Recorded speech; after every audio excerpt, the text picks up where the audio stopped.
ਕਿਸਾਨ ਆਗੂ ਜਗਜੀਤ ਸਿੰਘ ਡੱਲੇਵਾਲ ਨੂੰ ਛੇਤੀ ਹੀ ਹਸਪਤਾਲ ਵਿੱਚੋਂ ਛੁੱਟੀ ਦਿੱਤੀ ਜਾ ਰਹੀ ਹੈ। ਕਿਸਾਨ ਆਗੂਆਂ ਨੇ ਦੱਸਿਆ ਕਿ ਡੱਲੇਵਾਲ ਨੂੰ ਡਿਸਚਾਰਜ ਕਰਨ ਲਈ ਸਹਿਮਤੀ ਬਣ ਗਈ ਹੈ। ਉਹਨਾਂ ਨੂੰ ਛੇਤੀ ਹੀ ਲੁਧਿਆਣਾ ਦੇ ਡੀਐਮਸੀ ਹਸਪਤਾਲ ਵਿੱਚੋਂ ਛੁੱਟੀ ਦੇ ਦਿੱਤੀ ਜਾਵੇਗੀ। ਪ੍ਰਸ਼ਾਸਨ ਨਾਲ ਮੀਟਿੰਗ ਤੋਂ ਬਾਅਦ ਇਹ ਸਹਿਮਤੀ ਬਣੀ ਹੈ ਕਿ ਉਹਨਾਂ ਨੂੰ ਡਿਸਚਾਰਜ ਕੀਤਾ ਜਾਵੇਗਾ। ਦੱਸ ਦਈਏ ਕਿ ਖਨੌਰੀ ਬਾਰਡਰ ਉੱਤੇ ਭੁੱਖ ਹੜਤਾਲ ਸ਼ੁਰੂ ਕਰਨ ਤੋਂ ਪਹਿਲਾਂ ਹੀ ਪੁਲਿਸ ਨੇ ਡੱਲੇਵਾਲ ਨੂੰ ਚੁੱਕ ਲਿਆ ਸੀ ਅਤੇ ਲੁਧਿਆਣਾ ਦੇ ਹਸਪਤਾਲ ਵਿੱਚ ਦਾਖਲ ਕਰਵਾਇਆ ਗਿਆ ਸੀ। ਪੁਲਿਸ ਵੱਲੋਂ ਦੱਸਿਆ ਗਿਆ ਸੀ ਕਿ ਉਹਨਾਂ ਦੀ ਸਿਹਤ ਠੀਕ ਨਾ ਹੋਣ ਕਾਰਨ ਹਸਪਤਾਲ ਵਿੱਚ ਦਾਖਲ ਕਰਵਾਇਆ ਗਿਆ ਸੀ। ਹਾਲਾਂਕਿ ਕਿਸਾਨ ਜਥੇਬੰਦੀਆਂ ਨੇ ਦੋਸ਼ ਲਗਾਏ ਸਨ ਕਿ ਪੁਲਿਸ ਧੱਕੇ ਨਾਲ ਡੱਲੇਵਾਲ ਨੂੰ ਚੁੱਕ ਕੇ ਲੈ ਗਈ ਸੀ।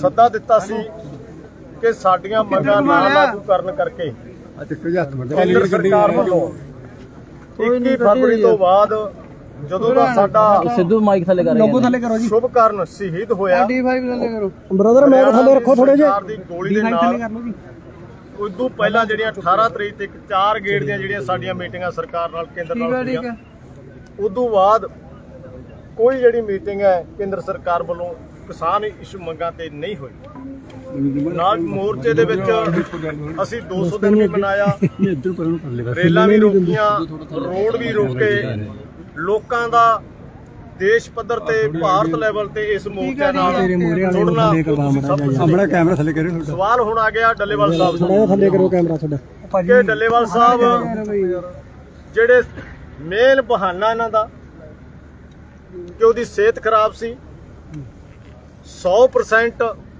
ਉਹਨਾਂ ਨੇ ਦਲੇਰੀ ਦੇ ਨਾਲ ਫੈਸਲਾ ਲਿੱਤਾ ਕਿ ਮੈਂ ਆਪਦੇ ਅੱਖੀਂ ਭਾਰਤ ਦੇ ਕੀ ਪੰਜਾਬ ਦੇ ਮੈਂ ਪੁੱਤ ਮਰਨੇ ਨਹੀਂ ਚਾਹੁੰਦਾ। ਇਹਦੇ ਨਾਲੋਂ ਬਿਹਤਰ ਇਹ ਹੈ ਕਿ ਅੱਜ ਤੱਕ ਕੋਈ ਕਿਸਾਨ ਲੀਡਰ ਮੇਰੇ ਸਾਹਮਣੇ ਨਹੀਂ ਮਰਿਆ। ਜਿੱਦੇ ਖੁਦਕਸ਼ੀਆਂ ਦੀ ਗੱਲ ਸੀ ਮਹਾਰਾਸ਼ਟਰ ਦੇ ਵਿੱਚ 162 ਕਿਸਾਨਾਂ ਨੇ ਖੁਦਕਸ਼ੀ ਕੀਤੀ, ਤਾਂ ਸਵਾਮੀਨਾਥਨ ਦੀ ਰਿਪੋਰਟ ਬਣੀ, ਅੱਜ ਤੱਕ ਸਾਥੋਂ ਲਾਗੂ ਨਹੀਂ ਕਰਵਾਈ ਗਈ। ਮੈਂ ਉਹ ਲੀਡਰਾਂ ਚੋਂ ਨਹੀਂ, ਸਾਡੇ ਤੇ ਜ਼ਿੰਮੇਵਾਰੀ ਦਿੱਤੀ ਹੈ।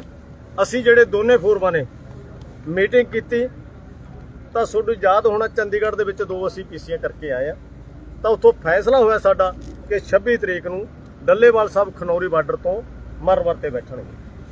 ਉਹਦੇ ਚੋਂ ਜਿਹੜਾ 245 ਤੇ ਪੰਜਾਬ ਸਰਕਾਰ ਵੱਲੋਂ ਚੱਕਣਾ, 250-300 ਪੁਲਿਸ ਆਉਣੀ, 100-200 ਗੱਡੀਆਂ ਲੈ ਕੇ ਆਉਣੀ।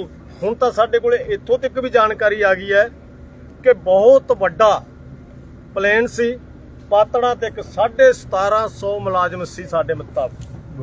ਬਈ ਜੇ ਇੱਕ ਪਾਸਿਓਂ ਫੇਲ ਹੋ ਗਏ ਤਾਂ ਦੂਜੇ ਪਾਸਿਓਂ ਐਕਸ਼ਨ ਕਰਾਂਗੇ, ਦੂਜੇ ਪਾਸੇ ਤੋਂ ਤੀਜੇ ਪਾਸਿਓਂ ਐਕਸ਼ਨ ਕਰਾਂਗੇ।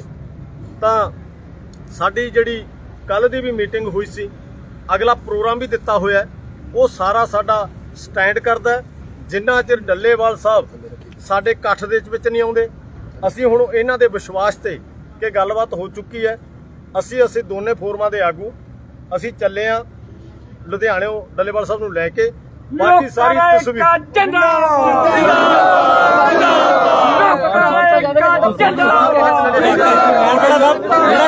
ਜਿਹੜਾ ਕੱਲ ਦਾ ਪ੍ਰੋਗਰਾਮ ਹੈ, ਕੱਲ ਦਾ ਜਵਾਬ ਦੇ ਦਿਓ। ਕੱਲ ਦਾ ਉਹ ਬਾਅਦ ਦੀਆਂ ਗੱਲਾਂ ਨੇ। ਮੀਟਿੰਗ ਦੇ ਵਿੱਚ ਕੀ ਗੱਲ ਹੋਈ? ਤੁਸੀਂ ਲੈਣ ਚੱਲੇ ਡੱਲੇਵਾਲ ਸਾਹਿਬ, ਕੌਣ ਚੱਲਿਆ? ਕੌਣ ਬਹੁਤ ਵਧੀਆ ਸੀ। ਕੌਣ ਲੈਣ ਚੱਲਿਆ? ਸਾਨੂੰ ਆਪਦਾ ਪੱਖ ਰੱਖਣ ਦੋ ਜਾਂ ਤੁਹਾਡੇ ਸਵਾਲ ਦਾ ਮਿਲਣ। ਜੀ ਆਪਣੀ ਗੱਲ ਤਾਂ ਕਰੋ ਜੀ, ਕਰੋ। ਦੇਖੋ, ਬੇਨਤੀ ਇਹ ਆ ਵੀ ਪੰਜਾਬ ਸਰਕਾਰ ਨੇ ਜੋ ਕੁਝ ਕੀਤਾ ਉਹ ਮੈਂ ਕਹਾਣੀ ਨਹੀਂ ਬਿਆਨ ਕਰਨੀ, ਕਾਕਾ ਜੀ ਨੇ ਕਹਿਤਾ, ਉਹ ਨਿੰਦਣੀय ਸੀ, ਮਾੜਾ ਸੀ। ਜੇ ਪੰਜਾਬ ਸਰਕਾਰ ਪੰਜਾਬ ਦੇ ਦੇਸ਼ ਦੇ ਕਿਸਾਨਾਂ ਮਜ਼ਦੂਰਾਂ ਦੇ ਦਬਾਅ ਹੇਠ ਮੁੜੀ ਆ ਵੀ ਅਸੀਂ ਡੱਲੇਵਾਲ ਸਾਹਿਬ ਨੂੰ ਰਿਹਾ ਕਰਦੇ ਆ, ਇਹ ਚੰਗੀ ਗੱਲ ਆ, ਕਿਉਂਕਿ ਸਾਡੀ ਲੜਾਈ ਕੇਂਦਰ ਨਾਲ ਸੀ ਸਿੱਧੀ, ਸਾਡੀਆਂ ਸਾਰੀਆਂ ਮੰਗਾਂ ਕੇਂਦਰ ਨਾਲ ਸੀਗੀਆਂ।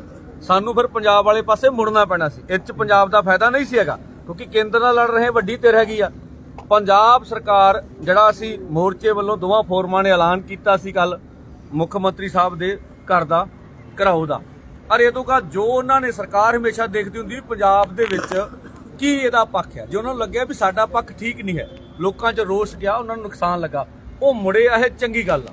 ਔਰ ਹੁਣ ਡੱਲੇਵਾਲ ਸਾਹਿਬ ਆਉਣਗੇ, ਜਿਵੇਂ ਦੋਵੇਂ ਫੋਰਮਾਂ ਨੇ ਐਲਾਨ ਕੀਤਾ ਸੀ, ਉਹਨਾਂ ਨੇ ਕੋਈ ਦਵਾਈ ਇਹਨਾਂ ਕੋਲ ਨਹੀਂ ਲਈ। ਮੈਡੀਕਲ ਤਾਂ ਹੁੰਦਾ ਨਾ, ਕੋਈ ਫਾਈਲ ਬਣਦੀ, ਭਾਈ ਫਾਈਲ ਦੇਖ ਲਿਓ ਜਾ ਕੇ, ਕੋਈ ਫਾਈਲ ਨਹੀਂ ਬਣੀ ਜਾਂ ਉਹਨਾਂ ਦੀ ਸਿਹਤ ਹੁੰਦੀ।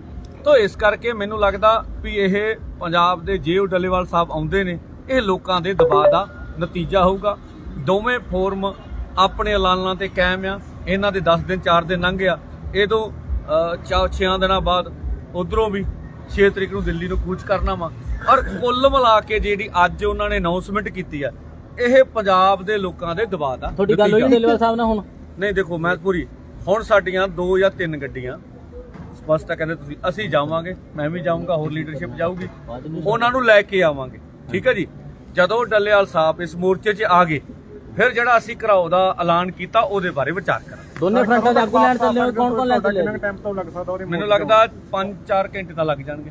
2.5 ਘੰਟੇ 6 ਘੰਟੇ ਲੱਗ ਜਾਣੇ ਜੀ। 6 ਘੰਟੇ 3 ਜਾਣ ਦੇ 3 ਤੁਸੀਂ ਸਾਰੀ ਜਿਹੜੀ ਆਪਣੇ ਜਿੰਨੇ ਵੀ ਮੀਡੀਆ ਇੱਥੇ ਆਇਆ ਹਾਂ ਐਲਾਨ ਹੋ ਜਾਊਗਾ ਜੀ। ਮੈਸੇਜ ਉਧਰ ਐਲਾਨ ਵੀ ਲੱਗ ਜਾਣਾ, ਦੇਰ ਰਾਤ ਵੀ ਕਰ ਇੱਥੇ ਦਾਂਗੇ, ਵੀ ਆ ਜਾਣਾ, ਦੇਰ ਰਾਤ ਵੀ ਐਲਾਨ ਕਰ ਦਾਂਗੇ। ਦੇਖੋ ਜਿੰਨੇ ਕ ਲੇਟ ਹੋ ਜਾਾਂਗੇ ਤੁਹਾਡੇ ਲਈ ਸਾਰਾ ਰੋਟੀ ਪਾਣੀ ਦਾ ਰਹਿਣ ਦਾ ਇੰਤਜ਼ਾਮ, ਜਿਵੇਂ ਲਗਾਤਾਰ ਤੁਸੀਂ ਇੱਥੇ ਜੁੜਿਓ, ਕੋਈ ਦਿੱਕਤ ਨਹੀਂ ਆਉਣ ਦੇਵਾਂਗੇ। ਲੇਟ ਹੋ ਸਕਦਾ ਹੈ ਕਿਉਂਕਿ ਲੁਧਿਆਣਾ ਪੌਣੇ 3 ਘੰਟਿਆਂ ਦੀ ਵਾਟ ਹੈ ਤੇ 10-20 ਮਿੰਟ ਉੱਥੇ ਵੀ ਇਹ ਲਾ ਦਿੰਦੇ ਹੁੰਦੇ ਨੇ ਤੇ ਬਾਹਲੇ ਵਿਸ਼ਵਾਸ ਕਰਕੇ ਜਿੱਤੇ ਨਹੀਂ ਜਾਂਦੇ ਕੋਲ। ਕਾਕਾ ਸਾਹਿਬ ਕੀ ਲੱਗਦਾ ਕਿ ਜਿਹੜੀ ਇਹ ਸਹਿਮਤੀ ਹੈ ਕੱਲ ਦੇ ਘਰਾਵ ਨੂੰ ਲੈ ਕੇ ਜਿਹੜਾ ਸਰਕਾਰ ਪਿੱਛੇ ਹਟੀ ਹੈਗੀ? ਦੇਖੋ ਇਹ ਤਾਂ ਵਾਕਈ ਹੈ, ਇਹ ਤਾਂ ਜਿਹੜਾ ਭਗਵੰਤ ਮਾਨ ਨੇ, ਜੋ ਅਸੀਂ ਤਾਂ ਸਿੱਧਾ ਸਾਫ਼ ਕਹਿੰਦੇ ਆ ਕਿ ਪੰਜਾਬੀ ਚ ਕਹਾਵਤ ਹੈ ਵੀ ਮਰਿਆ ਸੱਪ ਗਲ ਚ ਪਾਇਆ, ਹੁਣ ਲਾਉਣਾ ਔਖਾ ਸੀਗਾ। ਉਹ ਵੇਖਦੇ ਆ ਡੱਲੇਵਾਲ ਸਾਹਿਬ ਇੱਥੇ ਆ ਕੇ ਸਾਰੀ ਸਥਿਤੀ ਸਾਫ਼। ਮੋਰਚੇ ਜਿੱਤ ਹੋਈ ਹੈ ਜੀ, ਕਹਿ ਸਕਦੇ ਹਾਂ? ਮੈਂ ਕਹਿੰਦਾ ਵੀ ਲੋਕਾਂ ਦੀ ਜਿੱਤ ਹੋਈ, ਲੋਕਾਂ ਦੀ ਜਿੱਤ ਹੋਈ ਹੈ।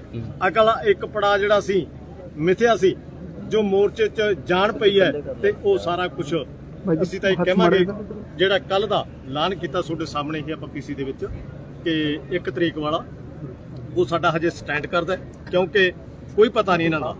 ਮੈਂ ਬਹੁਤ ਹੰਡਾਇਆ ਇਹਨਾਂ ਦੀ, ਥਾਣੇ 'ਚ ਗੱਲ ਹੋਰ ਹੁੰਦੀ ਹੈ, ਡੀਐਸਪੀ ਕੋਲੇ ਹੋਰ ਹੁੰਦੀ ਹੈ, ਐਸਐਸਪੀ ਕੋਲੇ ਹੋਰ ਹੁੰਦੀ ਹੈ। ਜਿੰਨਾ ਚਿਰ ਡੱਲੇਵਾਲ ਸਾਹਿਬ ਦੇ ਕੱਠ 'ਚ ਆ ਕੇ ਸਾਹਮਣੇ ਨਹੀਂ ਆਉਂਦੇ, ਉਹਨਾਂ ਚਿਰ ਜਿਹੜਾ ਗੱਲਾਂ ਕੀਤੀਆਂ ਉਹ ਸਟੈਂਡ। ਓਕੇ ਠੀਕ ਹੈ, ਧੰਨਵਾਦ।